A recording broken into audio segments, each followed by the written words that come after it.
Interesting game the other night. I think it's showed some toughness on our guys' part. Not only to be down 18, but to cut it to 4 and then fall down 16 again, and continue to fight your way back. It was obviously a tale of two halves, but obviously when we do things right, we held them to 1-3 in the second half. And again, the 1-3 they made was off a mistake. And so I thought we were much more in tune on the defensive side in the second half of that basketball game. We had to Columbus against a team that they've shut Zed down. Obviously, a very big part of what they have done, but now they're a very different team. And this is still a very, very talented team. Maybe the elite freshmen in our league, especially from the offensive side of things. And then I think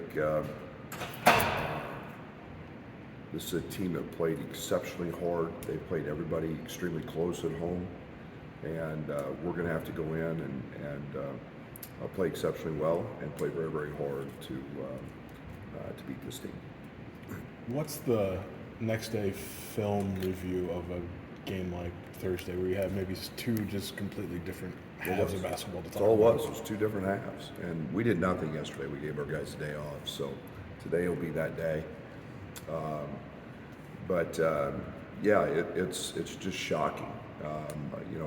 It's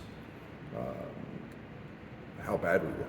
Literally, how bad we were in the first half, and then how you're really proud and excited because of how tough you were, and how resilient you were. And yet, when you do most everything right, the mental mistakes in the second half were very small compared to the first half, where that's all it was. Were mental mistakes. And it's amazing when you play hard and you get engaged on the defensive side, how the ball finds a way to go through the bottom of the net. 0 for 11 the first half coincides with mistakes and lack of consistent effort, and then hair on fire, mentally focused, the ball finds the bottom of the net. And I thought we were, I was concerned at halftime that we had 19 points. How do you score enough points against a very low possession team in Northwestern? And we scored 47. And so it just goes to show how mental this game is, and the approach that you have to play with your hair up on it. Say you go small, it's still a big lineup that you guys have. But what do you like about what you're able, when you put Coleman at the 5 and can get out and maybe run a little bit and switch like that? Yeah, there's no doubt we're very, very effective offensively when we're small. Our OER is a good amount higher. Now we're not as effective defensively as well, so that's kind of the catch-22. But I think with Sincere, we get great pace. With Coleman, we get great pace. Our pace picks up. I mean, our ability to get easy baskets. I thought that they cross-matched. They put Max on tie, allowed us to create some matchups and get downhill. And that was our main goal, was just touch the paint every time against them. And we just we got a series we like to run, and we got downhill and we started spraying it. And it's amazing when you touch that paint. And you have 1.4 OER when we had paint touches in that game, and all of a sudden 3 start to go in. So what's the balance when knowing? It's hard. Yeah. It's a field. It's a field, and it's the matchups. It's the game. There's no doubt we'll have to play it tomorrow. They're playing very small, playing Brown at the 5 a lot, playing likely at the 5 in terms of matchups. But again, for us, it's still ball movement. Putting guys in spaces that they can touch the paint. And that's how you shoot percentages and have the OER that we had in the second half. What does it maybe mean to have that in your back pocket, where you can maybe shift gears like a 180 and do something completely different? Yeah, it's been very good for us all year. You throw. He's waiting on me to try to look at him, but he doesn't know my periphery's just elite right now. So something he needs to work on is great peripheral vision. But I don't think it's in our back pocket. I think it's very much in our front pocket. Knowing that you can change the pace of a game. Bring Sincere in, bring Coleman in. Put Ty in different positions where he's a ball handler or not a ball handler, and move him. So, as those freshmen are starting to grow up, and Sincere and Ty both made huge plays in that game, getting the ball into the paint and getting to the rim. That adds a dimension for us.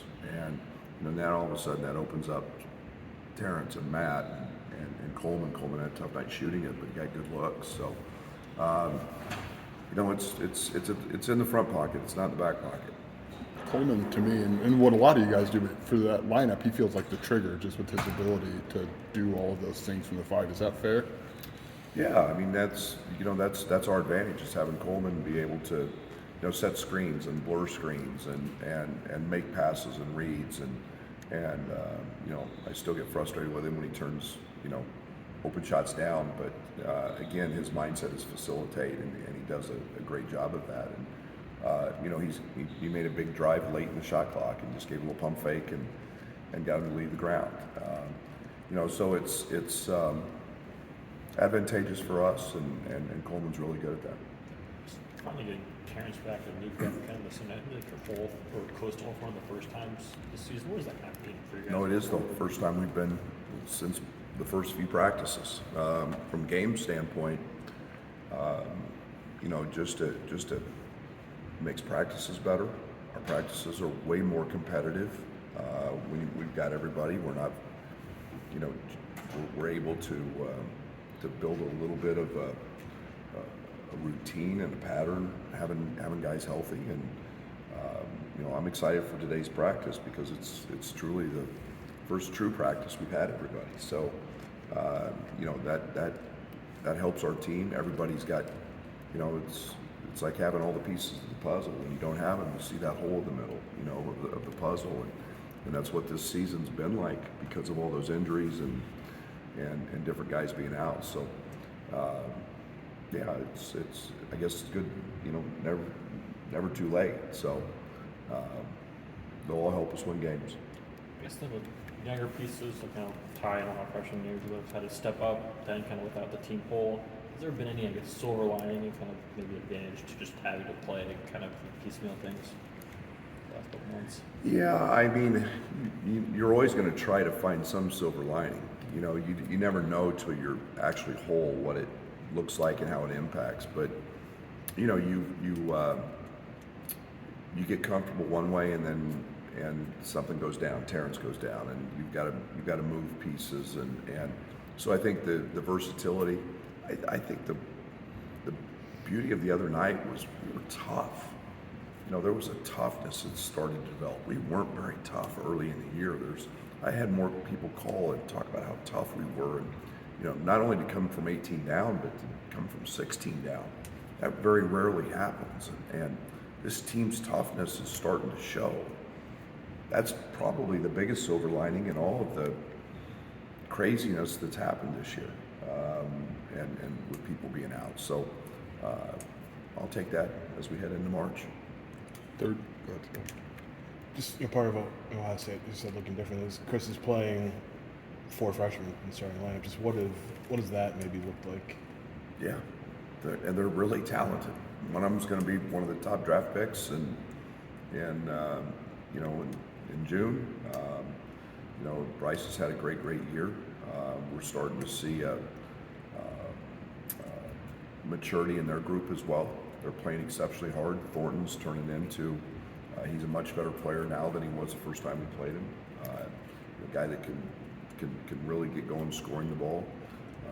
Akpara is a shot blocker, defender. So it's a team that's just continuing to grow, and Chris is a heck of a coach, and they do a great job developing guys, and they're never short on talent, and all those freshmen are really talented.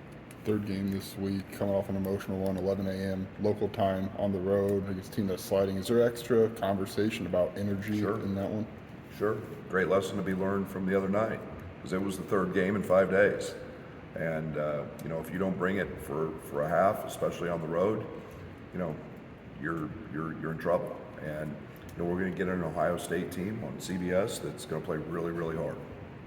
And you know, we're playing for a lot, and you know, continue to keep striving and getting better. And you can't take anything for granted. That's for sure. We got to show and play hard. RJ didn't have the point total, but just the rebounds, the energy, how nice He was is it? great. Yeah. And he hit the big three to get us started. We're down 16, and we ran an action to him, and you know, he jumped up and made that. And again, that's our RJ. That's the RJ we know. That's the RJ that is impacting our team.